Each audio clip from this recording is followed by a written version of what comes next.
마하랄렐, 야렛, 에녹, 무드셀라, 라멕. 노아, 셈, 함과 야벳은 조상들이라. 야벳의 자손은 이렇게 이제 시작되죠. 지금 이제 쭉 설명하면서 이스라엘의 전체 역사를 쭉 살펴볼 때 그냥 된 것이 아니라 하나님과의 다 이제 처음 인류가 시작되면서 하나님과 이렇게 쭉 연결되고 있는 것이죠. 그래서 여기 아담으로부터 시작된 것이 3절까지 라멕까지 얘기되고, 그 다음에 노아로부터 시작해서 거기 4절부터 이제 노아로부터 27절까지가 노아에 대한 얘기죠. 노아의 5절에 보면 야벳의 자손이 있고, 그 다음에 8절에 있는 함의 자손, 그리고 17절에 있는 셈의 자손. 우리가 아는 대로 야벳은 오늘날 유럽, 그렇죠? 유럽 쪽이고, 8절에 함은 이제 아프리카, 그리고 셈의 자손이 이제 이스라엘.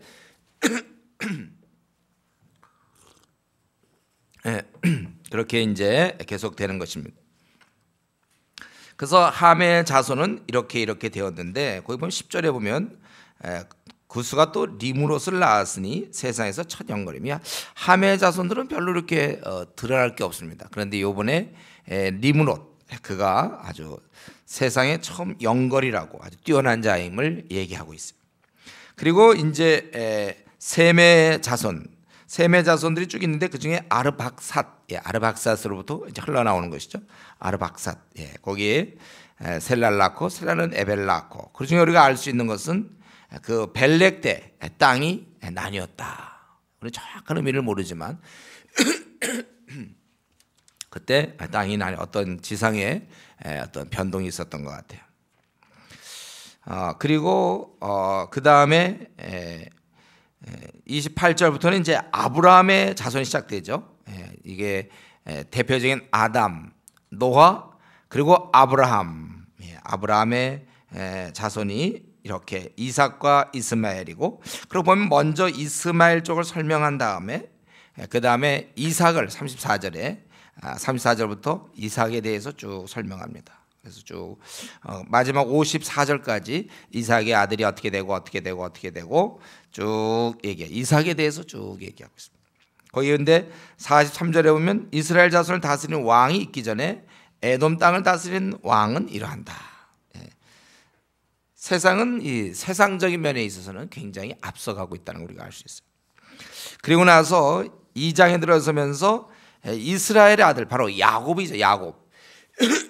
근데 이 저자는 이 이스라엘 전체를 뭉뚱그려서 보면서 야곱이라는 걸 별로 좋아하지 않는 것 같아. 이스라엘 백성들.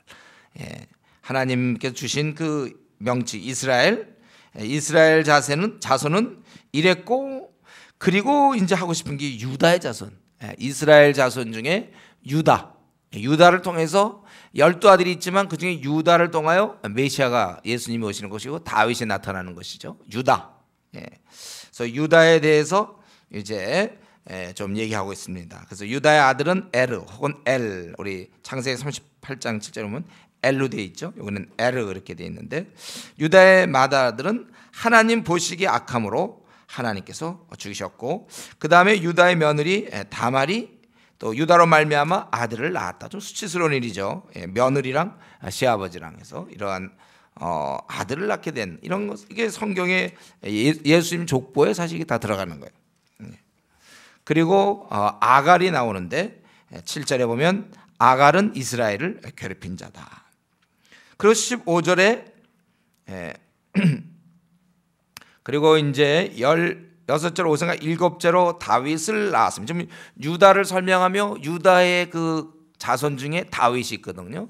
다윗이 7번째로 여기 되어 있고, 우리 사무엘하 16장 10절에 보면 8번째로 되어 있으니까 그 사이에 한 명이 죽었는지 모르겠습니다. 우리가 태어나서 금방 죽었는지, 그래서 어떤 면에서는 7번째고 어떤 번째는 이제 어떤 때는 8번째, 아마 그가 어떻게 하다가 죽었는지 모르겠습니다. 그래서 치기도 하고 어떻게 안 치기도 하고, 그래서 계속 사람들은 결혼하여 계속해서 아이를 낳았다. 근데 우리는 여기서 한 가지 보면 유다의 맏아들, 즉 유다를 통하여 이제 메시아 계열이 시작도 다윗이 나타나도 참 시작이 딱 되는 바로 그 상황. 유다의 맏아들, 바로 그는 죽게 되었다는 거야. 악함으로 죽었다. 다시 한번 생각할 것은 거룩한 가문이라고 해서 저절로 거룩한 백성이 되는 건 아니에요. 집안의 부모님 믿는다고 해서 자식의 신앙이 꼭 좋은 것이 아닙니다. 이건 항상 우리가 좀 생각해야 돼요. 그리고 이제 3장에서 다윗의 아들들이 보통 때도 굉장히 많이 해요. 얼마나 아들을 많이 낳은지 몰라요. 다윗이 쭉 이렇게 다윗의 많은 아들이 쭉 거기 9절까지 쭉 기록되어 있어요.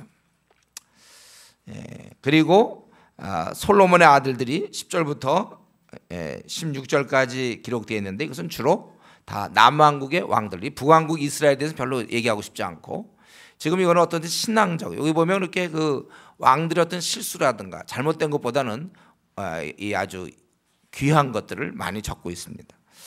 그리고 17절부터는 이제 여호야 바로 여야긴이죠. 여야긴으로부터 시작되는데 특별한 그때는 이제 왕은 없고 잡혀가지고 계속해서 이렇게 번성했더라 그거예요. 그리고 이제 4장 특별히 유다의 아들들에 대해서 아까 유다를 얘기했지만 유다의 아들들에 대해서 특별히 유다 지파에 대해서도 좀 더 자세히 얘기하고 있습니다. 그래서 그 전에 몇 가지 볼 수 있는 것은 쭉 이렇게 유다의 아들들은 베레스와 헤스론과 갈미와 훌과 수발 또 소발의 아들 르야는 또 야헤선 또 에돔 이스라엘 이스마 한참 읽다 보면 이제 졸리고 피곤한 이게 원래 좀 그래요. 그러다가 이제 중간에 좀 정신 차리는 게 이제 9절에 보면 그 야베스라. 근데 특히 우리나라 사람들은 야베스 하면 이게 교회 좀 다닌 사람들은 아주 이거 관계된 책들이 많아요. 축복받았다는 얘기. 축복을 좋아하는 나머지. 근데 야베스는 10절에 보면 형제보다 그는 아주 존귀한 자로서 거기 9절에는 형제보다 귀중한 자라고 되어 있죠. 그는 왜 그랬습니까? 그는 하나님께 기도할 줄 아는 자였거든요. 그래서 그는 귀한 자예요. 여기 보면 쭉 뭐 유다라고 해서 뭐 별거 없는데 유다 자손이라고 특별한 건데 그 중에 야베스라는 인물이 유다를 살리는 거죠. 그 유다 자손 중엔 이런 사람이 있었다는 거죠. 야베스 같은 사람, 하나님께 기도하는 사람이 있었어요. 아주 귀한 거예요. 그렇기 때문에 그의 형제보다 귀중한 자라. 그래서 그가 하나님께 아뢰어. 그대로 그는 하나님께 기도했는데 뭐였냐면 지경을 넓혀주시고 자기 지역을 넓히시고 또 주의 손으로 나를 도우사 나로 환난을 벗어나 내게 근심이 없게 하옵소서. 가장 인간의 기본적인 것 자기의 지역을 넓혀달라고 그랬고 그리고 도와주시고 그런 넓은 지역을 돌보고 그럴 때 하나님의 도우심이 필요하고 그래서 자기가 환난이 있지만 그것에서 벗어나 근심이 없게 해주소서. 그랬더니 하나님께서 그것을 허락하셨다. 그래서 우리 유다 자손 중에 과연 좀 이름값을 하는 유다의 자손 중에 이런 야베스 기도를 하나님께 다른 사람들이 그냥 뭐 이렇게 대충 지냈는데 이런 기도를 했다는 것입니다. 그리고 계속해서 보면 그 중에 유다 자손의 그 영광스러움 가운데 18절에 보면 17절에 메렛이 있죠. 이는 18절에 메렛이 아내로 맞은 바로의 딸 비디아의 아들들이며 이렇게 되어 있어요. 애굽 여인과 결혼했습니다. 그 이방인이 이 족보에 들어온다는 거예요. 그래서 역시 이방인도 가능하다. 하나님 나라의 백성의 이 축복, 축복 안에 이방인도 들어오고 사실 저와 여러분이 이방인 아닙니까? 우리가 그런 관점에서 우리가 사실 이미 구약 때부터 그래서 유다를 아주 대단하게 보는데 유다가 실제적인 이제 장자죠. 그 장자권을 그가 얻는다고 그래요. 그 유다가 바로 그 후손들 가운데는 이런 야베스처럼 경건한 인물이 있고 또 이방인도 들어오고 있다. 그리고 이제 유다에 대해서 쭉 얘기하고 그다음에 24절 시므온의 자손. 시므온은 항상 유다랑 쫓아가는 사람들. 시므온 이들은 별로 그렇게 대단치 않아요. 24절부터 44절에 보면 그들은 주로 무엇을 했는가? 전쟁을 해서 땅을 빼앗아서 번성했다는 거죠. 그래서 39절에 그들은 그돌지경에 이르렀고 또 42절에 보면 세일산으로 가서 피시나야 사람은 아멜렉 사람을 치고 오늘까지 거기에 거주하고 있더라. 시몬 사람들은 그렇게 살았다는 것입니다. 그래서 지금 이 역대기 저자는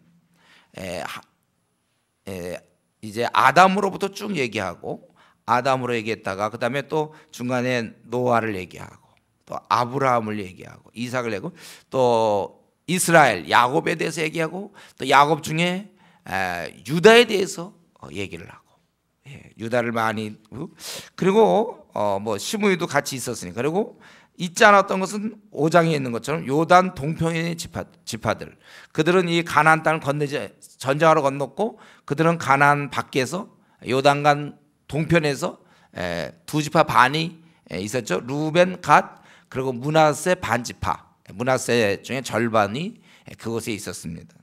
이들에 대해서도 여전히 약속의 자손 중에 제외되지 않는 그런 모습을 보여주고 있습니다. 그래서 거기 루벤은 장자라도 그의 아버지 침상을 더럽혀서 장자의 명분이 이스라엘 요셉의 자손에게 돌아가서 족보의 장자의 명분대로 기록되지 못하다. 이 루벤은 그래서 사실은 이렇게 좀 장자였지만은 결국은 이렇게 좀 제외되는 듯한 좀 소홀히 되는 경우죠. 원래 이 장자지만은 그래서 루벤의 자손이 1절부터 10절까지 쭉 그렇게 루벤의 자손이 있고 11절부터 17절까지는 갓의 자손들 그리고 18절부터 22절까지는 이제 루벤 자손과 갓 사람 므낫세 이 반지파에 대한 모습을 그렸는데 그들이 특별히 싸우는 중에 20절 도심을 입었으므로 하갈 사람과 그들과 함께 있는 자들이 다 그들의 손에 패하였으니 이는 그들이 싸울 때 하나님께 의뢰하고 부르짖음으로 하나님이 그들에게 응답하셨습니다. 그래서 이들이 많이 사로잡아서 요단 동편에서도 그들은 하나님을 의지해서 이겼다는 것입니다. 이게 전체적인 그랬지만 또 그들 가운데 또 므낫세 반지파 자손들이 했던 모습이 나오는데 그들이 다 용감한 족장들이었는데 25절에 보면 그들이 그들의 조상이 하나님께 범죄하여 하나님이 그들 앞에서 멸하신 그 땅 백성의 신들을 간음하듯 섬긴지라. 그러므로 이스라엘 하나님이 아수르 왕 불의 마음을 일으키시며 아수르 왕 디글랄 빌레셋의 마음을 일으키시며 곧 루벤과 갓과 므낫세 반지파를 사로잡아 할라와 하볼과 하라와 고산강가에 옮긴지라. 그들이 오늘까지 거기 있으니라 이렇게 그들이 하나님이 도와주셔서 그들은 승리했지만 또 한편으로 이들이 하나님을 제대로 섬기지 못해서 아수르 왕 와서 그들을 쳐들어와서 그들을 이주시켰다. 그거예요. 이거 짧은 요단 동편의 사람들의 모습인데 그들의 모습도 여전해요. 요단강 이 서편에 있는 자나 동편에 있는 자 마찬가지인데 그들도 하나님을 의지할 때는 축복을 받아서 우리 20절에 있는 것처럼 그들이 승리했고 또 하나님을 그들이 떠날 때는 그들이 하나님 앞에 범죄해서 25절에 하나님을 멀리했을 때는 그 우상을 숭배할 때 그들은 결국 지고 말았다는 것입니다. 그것을 계속 이렇게 짧게 이렇게 보여주고 있고 6장 그래서 6장을 보면 다른 장보다 아주 길어요. 81절까지 되어 있습니다. 6장 여기 누가 나옵니까? 레위 자손이 나오는 거예요. 그만큼 이 레위는 중요한 겁니다. 왜냐하면 이들이 하나님을 섬기는 자들이기 때문에. 그래서 그만큼 비중을 둬서 레위 아들들은 게르손과 그핫, 이 그핫으로부터 이제 제사장이 이어져 내려오는 것이죠. 그핫. 그래서 그핫의 아들들은 뭐 아므람과 이스알과 헤브론과 우시려 아므람의 자녀는 아론과 모세와 미리암이요 아론의 자녀는 나답과 아비요 이렇게 쭉 이제 그핫으로부터 시작해서 제사장이 이어져 내려오는 것이고 그들은 쭉 이렇게 낳고 거기 보면은 아론의 반차를 따라 그 족보가 쭉 보니까 바벨론까지 이어지고 있습니다. 그러니까 15절 예루살렘 백성을 옮기실 때까지 쭉 제사장들이 이어져 있고 그리고 16절부터 30절까지면 기타 레위 족속 그 게르손과 무라리, 그곳에 그들의 족속에 대해서 얘기하는데 그만큼 이 제사장이 중요한 것이고 그 다음에 이제 쭉 이들이 이렇게 났다 이거예요. 그리고 이들의 31절부터 이들의 기능은 무엇인가? 그래서 레위의 세 아들인 그핫, 또 43절의 게르손, 또 44절의 무라리 족속의 또 자성들이 또 찬양을 이렇게 하게 되었다. 그래서 찬양을 그들이 하게 되고 또 그들의 기능을 조금 더 중요한 기능은 그 48절부터 시작해서 81절까지 주로 아론의 자손이 했던 거죠. 제사장의 역할인데 번제단과 향단 위에 분향하며 또 제사를 드리며 그리고 지성소의 모든 일을 하며 모세의 명대로 이스라엘 위에 속죄했다.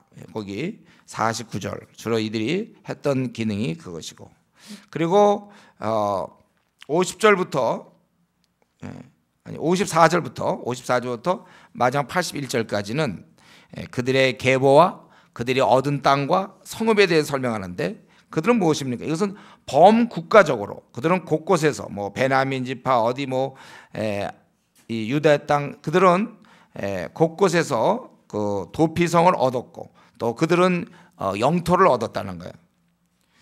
그들은 영토가 없었지만 다른 그러한 지파로부터 받게 되는 것입니다. 그래서 그들은 이 레위 족속은 흩어져 있었고 이 말은 뭐예요? 범국가적으로 경건함을 그들은 퍼뜨리는 바로 그러한 백성들이었습니다. 그리고 이제 이 레위를 한참 설명하고 그 다음에는 7장에 보면은 그 이스라엘의 군대가 좀 나오는데 그거는 이제 결국은 아까 나왔던 유다 다윗의 계열인 유다의 그 유다 족속들 다윗이 나와야 될 유다와 레위 두 지파가 좀 가장 부각되게 되는 거고 나머지는 뭐 조금 이렇게 잠깐 이런 조연의 역할을 하는 것이죠. 그들은 특별히 군대 모습이 나오는데 그래서 여기서는 수요가 많이 나오죠. 그래서 이사갈의 아들들은 자손들은 이렇게 했고 또 그들의 숫자는 2절에 보면은 22,600명이고 또 그들 형제 이사갈의 모든 종들은 다 용감한 장사라 그 전체를 계수하면 87,000명이었더라. 또 베냐민에 대해서 6절부터 또 12절까지 그들도 또 이렇게 계수대로 하면 7절에 보면 22,034명이 되고 또 9절에 보면 다 해보면 또 22,200명이며 능히 출전한 자가 11절에 보면 또 17,200명이고 이렇게 됐다는 거예요. 그리고 이제 13절에 보면 납달리 아들들 그건 잠깐 나오죠. 그래서 야시엘과 구니와 예셀과 살루미는 비라의 손자. 그래서 그 밑으로 쭉 더 설명할 텐데 그건 설명 안 하고 이제 그렇게 해서 했다. 자세하게 이렇게 다루지 않았어요. 납달리 또 므낫세 아들들도 쭉 이렇게 많이 다루진 않았습니다. 14절부터 19절까지 므낫세인데 그 중에 하나 우리 아는 대로 슬로브핫의 딸들이 있다는 것입니다. 슬로브핫 딸들만 있는 집을 기록했어요. 그래서 이들도 이러한 하나님의 축복에서 제외되지 않는다는 여성들도 마찬가지로 제외되지 않았다는 것이고 그 다음에 에브라임 그들의 자손들 20절부터 또 29 쭉 이렇게 29절까지 나오는데 그들도 그냥 그렇게 지냈는데 그런데 여기에 이제 여호수아라는 인물이 나타납니다. 이런 와중에도 가끔 이렇게 저명한 사람들이 있어요. 별로 이렇게 많이 설명하고 싶지 않은데 그들 중에 그래도 27절 그의 아들은 눈이니 그의 아들은 여호수아더라. 참 이 에브라임의 그런 지파를 빛내게 하는 그러한 여호수아라는 인물이 있다는 거예요. 참 여호수아가 없었으면 참 에브라임이 어땠을까 싶어요. 여호수아 같은 인물이 에브라임 지파에 있었다. 그리고 이제 거기 30절부터는 또 아셀의 40절까지는 아셀의 자손들인데 그냥 잘 먹고 살았다. 그렇죠. 잘 그냥 잘나서 그냥 아셀 뭐 이름 날 사람 여러분 뭐 이 중에 뭐 예를 들면 37절에 뭐 베셀이 누굽니까? 몰라요 우리는. 뭐 또 뭐 실사가 누구며 이드란과 부에라요 여기 이름 나오죠. 예델의 아들 뭐 또 울라의 아들들 다 이대로 하지만 이들은 그냥 26,000명에 들어가는 뭐 그냥 특별한 거 없는 그저 우리가 여기서 이 7장의 뒷부분을 빛내주는 것은 27절 눈이에요. 그의 아들은 여호수아더라. 여호수아가 나타났다. 그 다음에 이제 8장 베냐민 베냐민에 대해서 쭉 이렇게 8장은 쭉 베냐민에 대해서 얘기하고 있죠. 왜 그렇습니까? 베냐민이 이제 왕이 나타나는 거거든요. 이제 다윗을 시작하기 바로 전에 사울 왕이 이제 베냐민에서 나타나는 거라서 베냐민에 대해서도 쭉 이런 게 사실이라는 걸 얘기하기 위해서 쭉 적는 거예요. 8장에 베냐민에 대해서 쭉 이렇게 설명하고 그 다음에 29절 이제 기브온에 있는 기브온 지역에서의 베냐민 사람 바로 거기에 이제 사울을 소개하기 위해서 거기서 33절 넬은 기스를 낳고 기스는 사울을 낳고 사울은 요나단과 말기수와 아비나답과 에스바를 낳았으며 이렇게 이제 사울 자손이 쭉 여기 8장에서 소개되고 있는 거죠. 그리고 여기까지 하고서 요 정도 하고 다윗은 이제 조금 남겨놨다가 이제 11장부터 본격적으로 할 것이고 이렇게 사울을 이렇게 쭉쭉 내려가고 그 다음에 이들이 바벨론 생활을 한다. 이제 이 이스라엘 민족이 좀 건너뛰어서 바벨론인데 거기에서 이제 돌아오는 것을 또 기록하는 거예요. 그래서 거기 온 이스라엘이 그 계보대로 계수되어 그들은 이스라엘 왕조 실록에 기록되니라. 그리고 유다가 범죄함으로 말미암아 바벨론으로 사로잡혀 갔더니 그들이 왜 이렇게 또 유랑 생활하고 포로 생활을 해야 되는가? 범죄라는 거죠. 이 죄라는 것이 제일 큰 대가를 치르는 거예요. 이 죄를 사소하게 생각하면 안 돼요. 이 죄 때문에 다 망하는 거예요. 아담 하와가 죄 때문에 이 죄 때문에 다 우리 로마서 좀 공부하죠. 뭐 그 별거 아닌 것 같죠. 불순종 한 번 한 거. 그 불순종 한 번으로 전 인류가 멸망당하는 거죠. 지금도 전 인류가 멸망 가운데 있어요. 이 죄 때문에 그들은 바벨론으로 사라져. 뭐 우리의 국력이 약하고 뭐 왕을 잘못 만나고 뭐 상황이 어렵고 강대국이 너무 전쟁을 잘하고 이런 이유가 아니에요. 다 죄 때문에. 저는 이것이 오늘날도 마찬가지로 생각합니다. 우리가 내가 하나님 앞에 바로만 서면요 우리 앞날은 다 열리는 거예요. 내가 왜 이렇게 힘들게 사고 지치며 의미 없고 무의미하고 소망 없고 절망 가운데 있는가? 하나님과 이 관계가 회복이 안 돼서 그래요. 하나님과 이것만 되면 우리는 정말 다 평안 가운데 열매 맺는 생활. 땅에서는 아무리 어렵게 지내도 우리는 그렇게 살 수 있는 건데 결국 이것은 죄 때문에 사로잡혀 갔다. 그런데 이제 우리가 오늘 본문 아까 읽은 것이죠. 그런데 이때 돌아온 자들이 있다는 거예요. 돌아온 자들의 계보. 특별히 그 중에 이제 제사장 레위 계열. 이게 중요한 거예요. 왜냐하면 계속해서 신앙을 이어져 내려가니까. 가장 중요한 건 레위 자손들이. 이들이 있으므로 하나님을 경외하는 이스라엘의 독특성이 살아나는 거예요. 이거 잃으면 맛 잃은 소금이잖아요. 우리가 신앙인이 미지근하면 그런 소용이 없어요. 가장 근본적인 것은 우리가 소금이 그 맛을 잃으면 그 무엇으로 짜게 하겠느냐. 그 맛이 중요한. 이들이 있어서 이스라엘에 있어서 가장 그래도 의미 있는 게 뭡니까? 이들이 하나님을 경외하는 거거든요. 바로 그 경외를 할 수 있도록 보존하고 있는 것. 그게 바로 레위 사람들이죠. 그래서 돌아온 자들의 계보를 정할 때 특별히 레위 사람들이 이렇게 중요하다는. 그래서 아까 일부러 다 이렇게 읽은 겁니다. 이 레위 사람들이 어떤 사람들이 돌아왔는가. 그래서 이스라엘의 제사장 레위 사람들 거기 2절에 보면 이스라엘 사람들은 제사장들과 레위 사람들과 느디딤 사람들이다. 이들은 이제 어떻게 보면 족보에 안 나오는 편입되어 있는 사람들이. 원래 느디딤 사람은 성전의 종 이들이죠. 그리고 유다 자손 또 베냐민 자손들이 와서 예루살렘에 거했다. 3절부터 6절까지 유다 자손들 베냐민 이건 지금 계속 중요히 생각하는 거죠. 유다 자손 다윗이 나와야 되고 또 베냐민은 이제 왕 시작되는 바로 그러한 자손으로 좀 중요해요. 그들이 예루살렘에 거했고 그 다음에 10절부터 13절 우리가 좀 독자들이 지루하다 할지라도 중요하다는 거죠. 바로 이런 제사장이 왔다. 정통성을 얘기하는 거예요. 이스라엘에 제사장들이 왔고 또 14절부터 16절 또 이 전체 레위 사람 중에 이런 사람들이 레위 사람 중에는 무라리 자손 뭐 스마야니 그런 합습의 아들 쭉 이들이 다 족보를 가지고 있어요. 이런 사람들이 마을에 다 거주했다. 그리고 또 문지기가 있어요. 문지기. 이거 사실 문지기는 거 우리가 문지기 아무것도 아니잖아요. 그러나 아무나 할 수 있는 게 아니에요. 레위 자손들만 할 수 있는 거거든요. 그래서 그 문지기들 그 17절부터 27절까지 문지기들의 그런 이름, 이들이 이런 사람들이 직분을 맡아서 24절에 보면 동서남북에 그들이 문지기 직분을 맡았다. 또 그 중에 어떤 사람들은 또 28절에 보면 기구 맡은 자가 있어요. 성소에 이런 그릇, 성소기구와 모든 그릇 또는 거기에 제사에 필요한 고운 가루, 포도주, 기름, 유황, 향품을 맡았고 전병을 굽는 일, 진설하는 떡 등을 맡은 자들이 이렇게 있다. 32절까지. 그들은 이런 것을 맡은 자들. 또 33절, 34절은 찬송하는 자, 찬송만 전문적으로 하기 때문에 다른 일은 하지 않았다. 이런 자들이 와서 이스라엘 되게끔 했다는 것입니다. 그리고 35절에 이제 다시금 원래 이제 본격적으로 좀 역사 얘기를 좀 하고 싶어서 이제 쭉 족보 얘기는 쭉 하고 지금 여러분 대충 흐름을 알겠죠?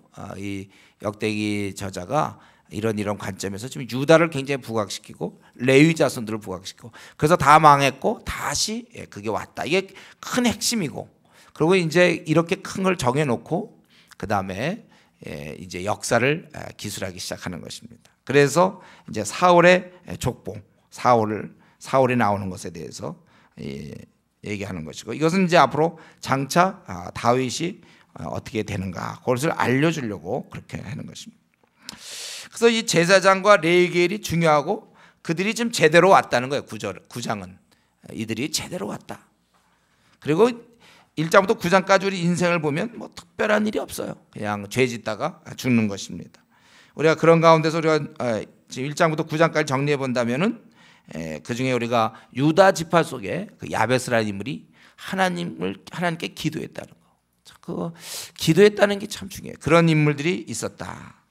그리고 5장에서 요단 동편에 있었던 그들의 모습을 보면 하나님을 그들이 섬기는 자, 의지하는 자는 복 받았다는 거 우리가 알 수 있습니다. 여러분 우리가 이러한 역사가 이렇게 지나가는 동안에도 하나님을 경외함이 제대로 이루어지고 그리고 우리가 행한 것이 다 역사에 이렇게 기록되는 거예요. 그가 무슨 일을 했는가. 우리의 삶은 역사예요. 우리가 이렇게 지내온 거. 그래서 어떤 사람이 그렇게 했다. 야베스는 기도했다. 이런 식으로 기록되고 그렇지 않은 사람들 그냥 이렇게 지나가는 것입니다. 그리고 이제 계보를 어느 정도 정리하고 이스라엘 역사를 이제 10장부터 다루게 되는 것입니다. 그래서 이게 보면은 이 사울은 죽을 수밖에 없었습니다. 제가 여기 이렇게 좀 빨리 이제 앞으로 할 건데 이것은 우리가 이미 사무엘 상하, 열왕기 상하를 통해서 우리가 많이 정리한 부분입니다. 그래서 여기 보면은 사울은 죽을 수밖에 없었다는 거. 여기 보면은 사울에 대해서 설명할 때 하필 죽는 걸 설명해요. 그 이기던 거, 숨어 있었다가 이제 뽑힌 거, 다른 사람보다가 어리 위에 머리가 드러나고, 그가 나가서 이기고 이런 좋은 것도 많은데, 그거 다 필요 없어요. 여기서는. 참 이 역대기 기자의 그런 과감성을 볼 수 있어요. 다 필요 없고, 그 죽은 장면. 그것에 대해 얘기하고 있죠. 그가 이렇게 어떻게 죽었습니까? 거기에 보면 이제 길보아산에서 죽임을 이제부터는 좀 이 역사에 대해서 얘기하는 것이죠. 2절에 보면 블레셋 사람들이 사울과 그 아들을 죽여가요. 블레셋 사람들이 사울의 아들 요나단과 아비나답과 말기수야를 죽이고 여기 보면 우리 요나단이 죽어요. 의인이었고 참 뛰어난 사람이지만 이렇게 죽는 거예요. 이 땅에서는 이제 제가 늘 이런 일이 있다고 그랬죠. 의인들을 비참하게 죽고 처음부터 그렇게 된다 그랬죠. 가인과 아벨일 때 아벨은 형한테 마저 죽었다 그랬어요. 의인이지만 요나단은 사울이 죽는 건 이해되지만 요나단 얼마나 훌륭합니까? 그래도 죽는 거예요. 그냥 그렇게 되는 거야 이 땅은. 그러니까 이런 것에 대해서 너무 우리가 시험 들 이유 없습니다. 내가 주를 잘 섬기기 때문에 일이 잘 풀리고. 저는 이번에 우리 중국 이런 걸 놓고 생각할 때 내가 막 했는데 휴가가 잘 안 이루어졌다든가 뭐가 또 재정이 잘 안 모아졌다. 그럴 수 있는 거예요. 우리 그러면서 가는 거예요. 그래도 어쨌든 가요. 가서 물론 이제 기간이 짧아지는 거죠. 그러나 또 어떤 사람은 얻기도 하고 못 얻기도 하고. 그래 기도했다는 사실이 중요하고 갔다는 사실이 중요하죠. 여기 보면은 그 블레 사람들이 이스라엘 사람들을 원래 죽이지 못해. 원래 블레 사람들이 다 죽는 건데 오히려 블레 사람들이 와서 그 왕까지 죽이고. 그래서 사울이 이제 죽게 돼서 결국 자기를 죽이라고 그랬지만 그가 그렇게 행치 아니하며 4절 맨 마지막에 사울이 자기 칼을 뽑아서 그 위에 엎드려져서 이렇게 아주 비참하게 그 은혜를 이렇게 악으로 갚았던, 자기를 살려줬던 다윗을 그렇게 죽이려 했던 아주 못된 그는 결국 이렇게 주는 것입니다. 사람이 호의를 베풀었지만 그걸 갖다가 이용해서 아주 악을 행하는 자들, 정말 성경에 있는 것처럼 계속해서 피가 그 뒤를 쫓아갈 것이고, 그는 이렇게 비참하게 죽는 거예요. 어떻게 이렇게 죽습니까? 사람의 맨 끝이 결국 자기 칼, 이 적을 쓰러뜨릴 칼을 자기를 죽여야 되는, 아주 비참하게 칼을 뽑아서 그 위에 엎드려지고, 그리고 이와 같이 사울과 그의 세 아들과 온 집안이 함께 죽으니라. 그래서 이런 사실을 알고 11절에 보면 길르앗 야벳 사람들이 가서 그의 시체를 가져와서 금식을 묻고, 거기 12절에 보면 사울의 시체와 그의 아들의 시체를 거둬 야벳으로 가져다가 그곳 상수리 나무 아래 그 해골을 장사하고 7일간을 금식하였더라. 그리고 성경은 이 평가, 이 역대상 기자, 역대서를 썼던 기자가 평가하기를 뭡니까? 사울이 죽은 것은 범죄했기 때문이다. 포로로 잡혀간 것은 범죄 때문이고 사울이 죽은 것은 범죄한 것이다. 그가 왜 어떤 범죄를 했습니까? 말씀을 지키지 않아요. 싫어해. 말씀을 얘기를 해도 그냥 귀로 흘러들이고, 그냥 아무리 하나님 말씀이라고 그래도 제가 안 받아들이고 고집 피우고. 지금도 우리 그런 사람 있지 않습니까? 하나님의 뜻이라고 얘기를 하고 하나님의 이렇게 하려고 해도 자기가 그냥 하고 싶은 대로.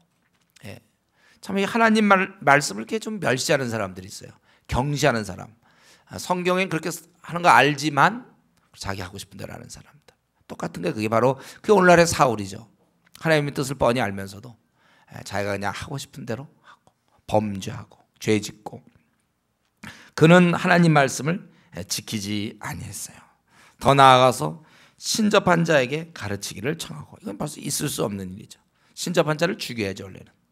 그러나 그에게 가르침을 청하고, 또 하나님께는 묻지 아니하고 하나님을 의지하지 않는 것입니다.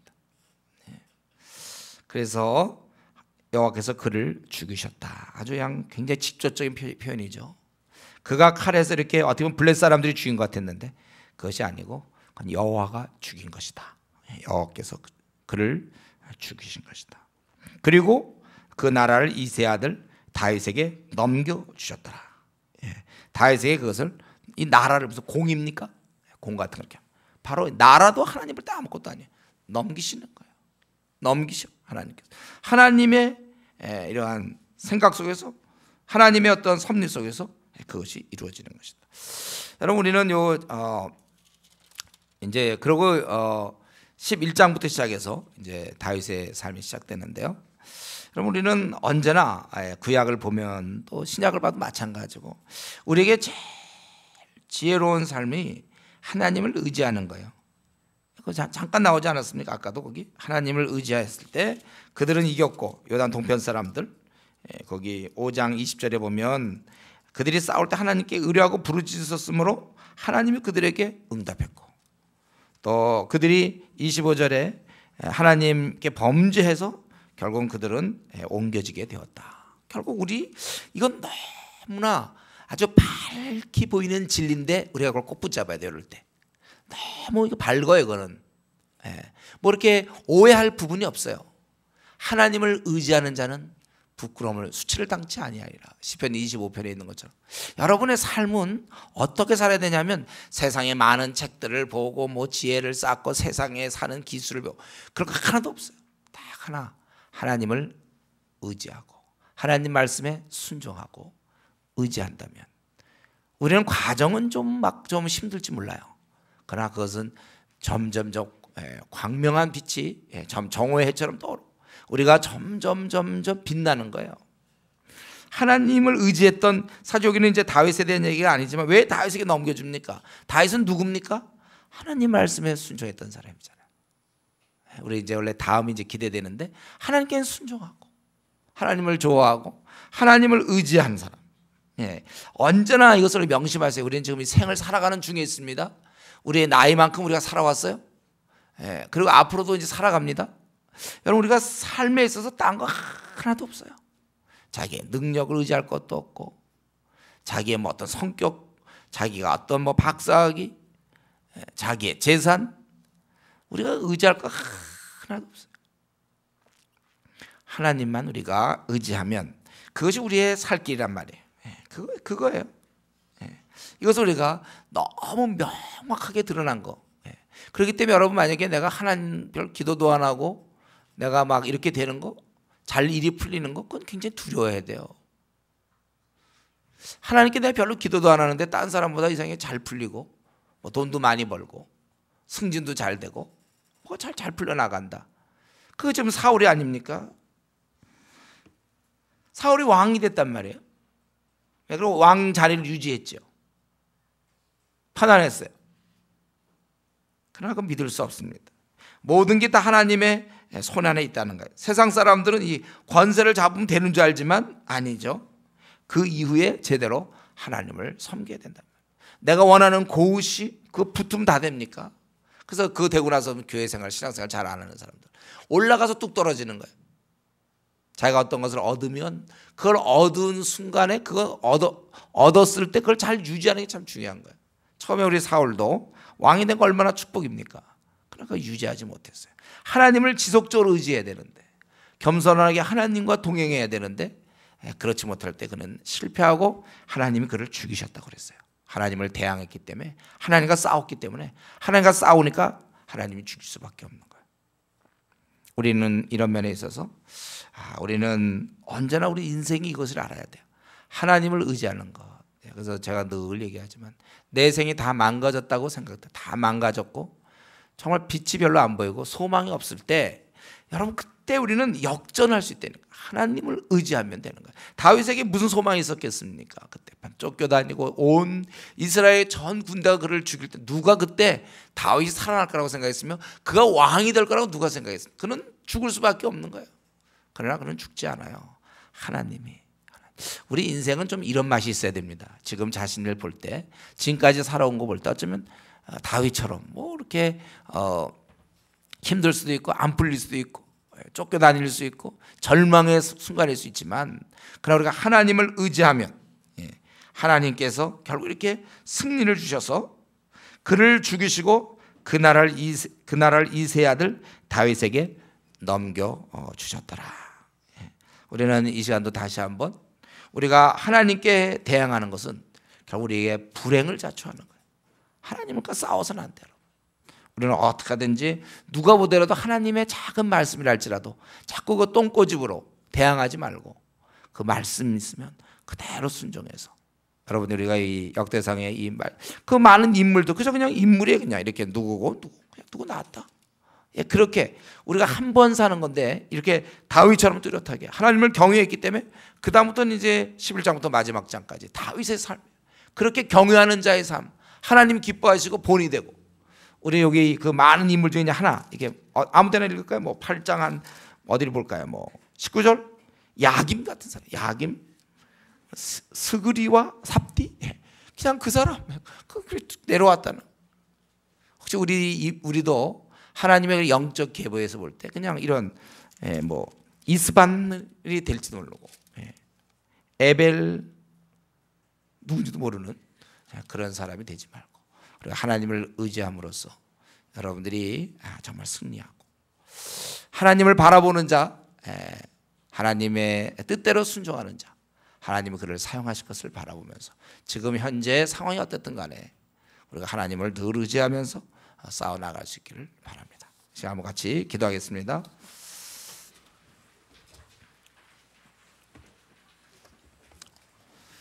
이 시간에 한번 우리 기도할 때 수많은 인물들이 이렇게 여기 오늘 많이 기록돼서 우리가 어떤 때는 이거 읽으면 좀 힘들 수도 있지만 그러나 이런 많은 인물들 하나님의 이런 역사 속에서 그러나 그 가운데도 하나님을 경외하는 자들은 하나님이 기억하시고 하나님을 대항하는 자들은 결국 멸망당할 수밖에 없는 것을 보여주고 있습니다.